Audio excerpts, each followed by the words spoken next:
a más un estudio de la palabra de Dios. El título del estudio de hoy es El precio de la salvación.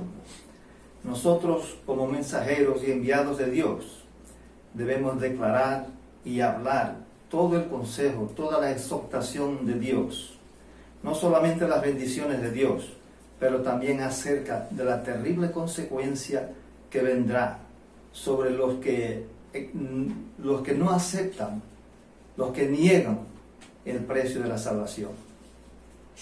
Por eso, en este planeta existen dos reinos: el reino de las tinieblas, donde Satanás es el jefe, y el reino de Dios, donde Jesús es el Señor y Rey. Nosotros tenemos la libertad de escoger o uno u otro. Dios nos dio libre albedrío. Podemos escoger lo que a nosotros nos da el valor de escoger. Por eso nosotros no podemos servir a dos señores. Como está escrito en Mateo capítulo 6, versículo 24. Ninguno puede servir a dos señores, porque o aborrecerá al uno y amará al otro, o estimará al uno y menospreciará al otro. No podéis servir a Dios y a las riquezas. La salvación es gratis en términos monetarios, pero ella tiene un precio que hay que pagar.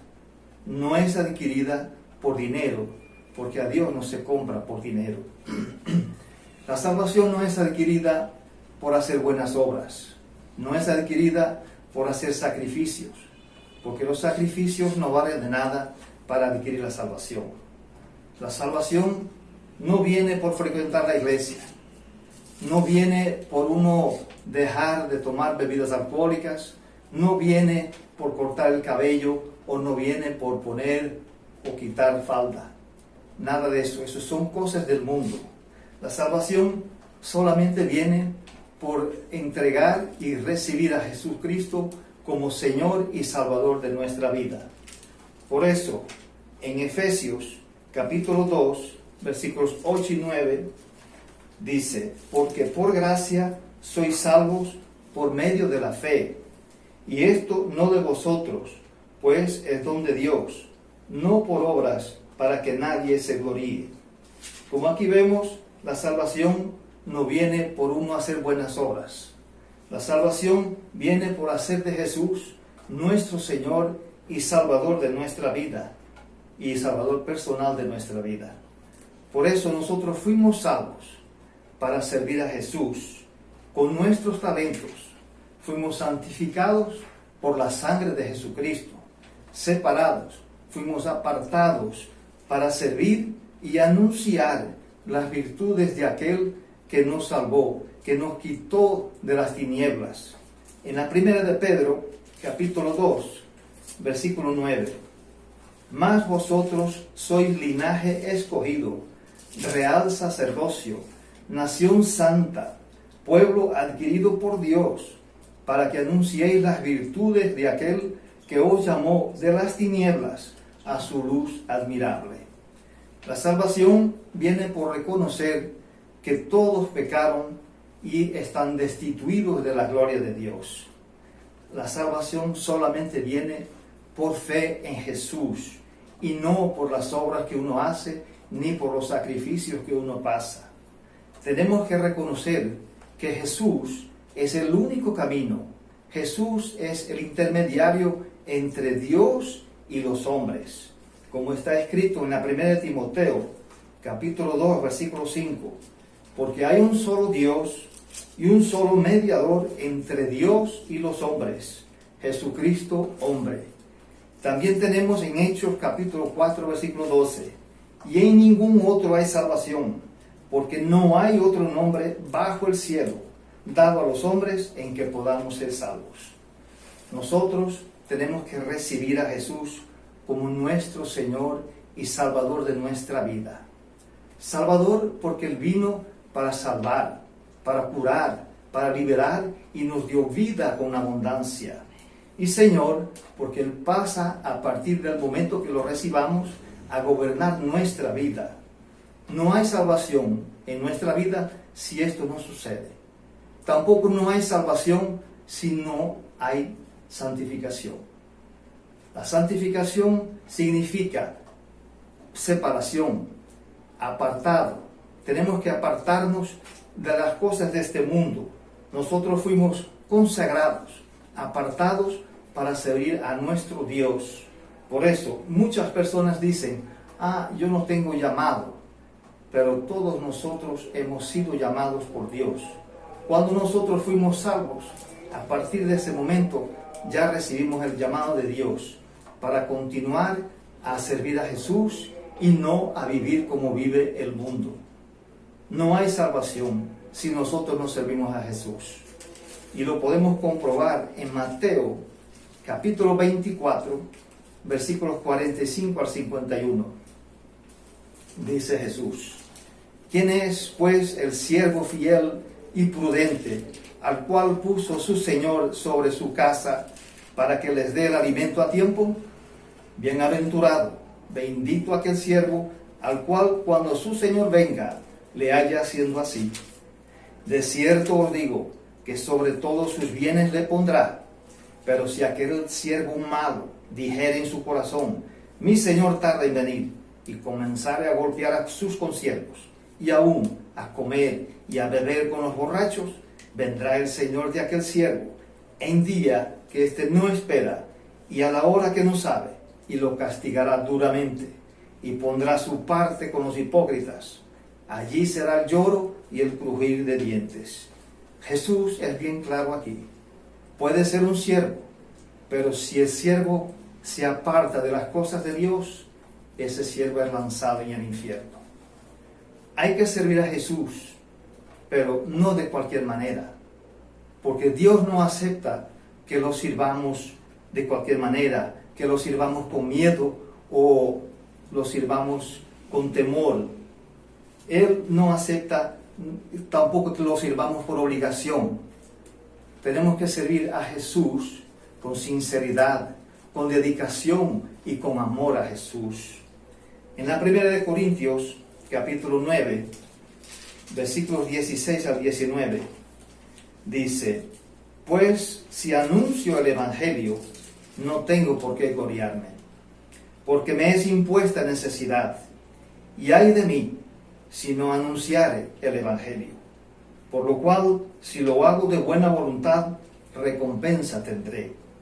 Pero si de mala voluntad, la comisión me ha sido encomendada.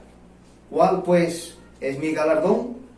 Que predicando el Evangelio, presente gratuitamente el Evangelio de Cristo, para no abusar de mi derecho en el Evangelio. Por lo cual, siendo libre de todos, me he hecho siervo de todos, para ganar a mayor número.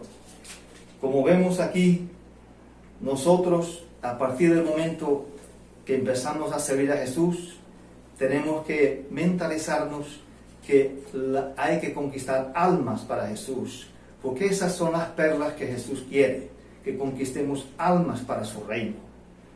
¿Y cómo debemos servir a Jesús? Primero, hay que ser bautizado en las aguas y ser bautizado en el Espíritu Santo. Esos son mandamientos conforme Jesús lo hizo. En Hechos capítulo 4, versículo 8, dice: Entonces Pedro, lleno del Espíritu Santo, les dijo: Gobernantes del pueblo y naciones y ancianos de Israel. Aquí vemos que Pedro hablaba delante de los gobernantes y delante de los ancianos con denuedo, con valentía, porque estaba lleno del Espíritu Santo. Segundo, debemos tener comunión con Dios todos los días. En Juan capítulo 15, versículos 1 y 2, dice: Yo soy la vid verdadera, y mi Padre es el labrador, el viñador. Todo pámpano, toda rama que en mí no lleva fruto, lo quitará, y todo aquel que lleva fruto, lo limpiará para que lleve más fruto. Eso es lo que hace Dios a sus siervos. Cuando Él ve que el siervo le está dando frutos, Dios quiere que demos más frutos, y lo que hace es limpiar todas aquellas basuritas que vienen a nuestra vida por intermedio de la unción del mundo. Dios nos quita, nos limpia, para que podamos ser más fructíferos a la obra de Dios. Por eso hermanos, tenemos que incentivarnos, animarnos unos a otros y enseñar a las personas a tener más comunión con Dios. Hay que leer la Biblia y meditar en los versículos bíblicos. Y también hay condiciones para servir a Jesús. Debemos frecuentar la iglesia regularmente, como está escrito en Hebreos capítulo 10, versículo 38. Mas el justo vivirá por fe, y si retrocediere, no agradará a mi alma.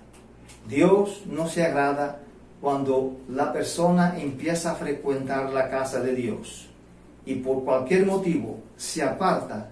Dios queda triste. Él dice, su alma no se agrada.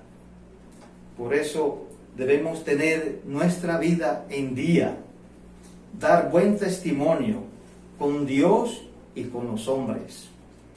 Repito, debemos tener las cuentas en día con todos. Hay que tener buen testimonio con nuestra familia. Hay que vivir por la fe y no podemos ser murmuradores ni chismosos, porque tenemos el ejemplo de Moisés con Aarón y con su hermana. Cuando ellos murmuraron, Dios los castigó por eso. Eso delante de Dios es muy grave. No podemos entrar en esa arma que usa el diablo, que es la murmuración y el chisme. Eso es pecado delante de Dios y puede llevar a la persona al infierno. En Hechos capítulo 6, versículo 3, dice, buscad pues, hermanos, de entre vosotros a 7 varones de buen testimonio, llenos del Espíritu Santo y de sabiduría, a quienes encarguemos de este trabajo de la obra de Dios. Por eso Dios siempre quiere personas que estén dispuestas, llenas del Espíritu Santo y que aprendan a conocer la palabra de Dios, que busquen la sabiduría por medio de la palabra de Dios. Tenemos que practicar la palabra de Dios. Eso es un hecho y siempre en la Biblia Dios nos pide obediencia. En Mateo 7:21 dice Jesús, no todo el que me dice, Señor, Señor, entrará en el reino de los cielos, sino el que hace la voluntad de mi Padre que está en los cielos. Tenemos que ser evangelistas, ser ganadores de almas. Eso es lo que Dios quiere en nuestra vida. Hay que tener una lista de personas por quien nosotros vamos a orar y luchar en el mundo del Espíritu por la salvación de esas personas. Por último, tenemos que practicar Hechos 2:42, donde dice, y perseveraban en la doctrina de los apóstoles, en la comunión unos con otros, en el partimiento o partición del pan y en las oraciones. Había unión en la primera iglesia y eso es lo que Dios quiere con nosotros, que la iglesia haya unión y todo el mundo comparta en todo, en la palabra de Dios, en el partir del pan y el partir del pan también con respecto a la Biblia, a la palabra, y también en las oraciones. Tenemos que ser unánimes entre todos, orar para que las oraciones sean fructíferas delante de Dios. Por eso, hermanos, la recomendación que doy es que conservemos nuestra salvación con amor y con temor a Dios, porque la salvación es única. Bendiciones para todos.